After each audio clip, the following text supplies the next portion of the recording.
বাংলা একাডেমিতে ১৭৫ জন নিয়োগে দুর্নীতি ও স্বজনপ্রীতির প্রমাণ মিলেছে দুদকের অভিযানে। ২০২২ সালে তৎকালীন মহাপরিচালক সংশ্লিষ্টরা চাকরির আবেদন ফর্ম থেকে শুরু করে অনিয়ম করেছে পদে পদে। অভিযোগ রয়েছে চতুর্থ শ্রেণীর কর্মচারী নিয়োগেও ঘুষ নেওয়া হয়েছে ১০ লাখ টাকা।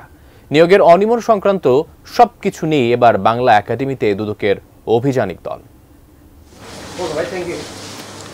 বাংলা একাডেমিতে ১৭৫ কর্মকর্তা কর্মচারী নিয়োগে জালিয়াতির অভিযোগ অনুসন্ধানে সোমবার সকালে প্রতিষ্ঠানটিতে দুদকের অভিযান। দুদক বলছে ২০২২ সালে কর্মকর্তা কর্মচারী সহ বিভিন্ন ক্যাটাগরিতে ১৮০ জনের বিজ্ঞপ্তি দেয় বাংলা একাডেমি।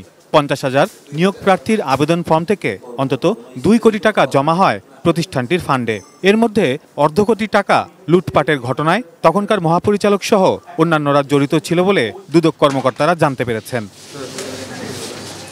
অন্যদিকে ৪,০০০ প্রার্থীর লিখিত পরীক্ষায় উত্তীর্ণ দেখানো হলেও মৌখিক পরীক্ষায় ডাকা হয় মাত্র ৫০০ জনকে।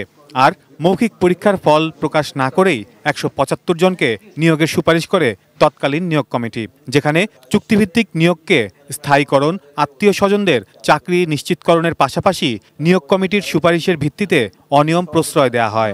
আমি বলবো এটা একটা রকম প্রহসন মতো, যে আমি তাদেরকে ওপেন একটা বিজ্ঞপ্তি দিয়ে পরীক্ষা দেওয়ার সুযোগ করে দিচ্ছি, ফাইনালি আমি তাকে রেজাল্ট জানালাম না, অন্য একজনকে নিয়োগ করে দিলাম। একনল হ্যান্ড ওয়াশ ১০০% প্যারাবেন ফ্রি, তাই নিরাপদ হাতের জন্য আস্থা রাখুন একনলে। তারা তো ভাইবা পরীক্ষা দিয়েছে, তারা অবশ্যই তার রাইট আছে তার রেজাল্ট জানার। সেই বিষয়টা না জানিয়ে আমি গোপনে অন্যদেরকে নিয়োগপত্র দিয়ে দিলাম।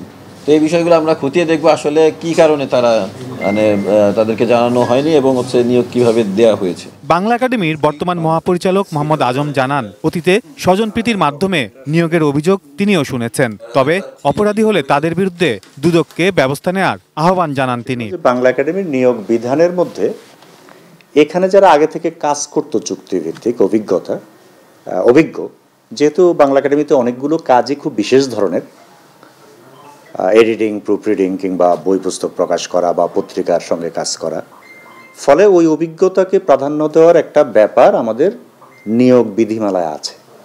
ঠিক আছে, এটুকু আমি আপনাদের বলতে পারি।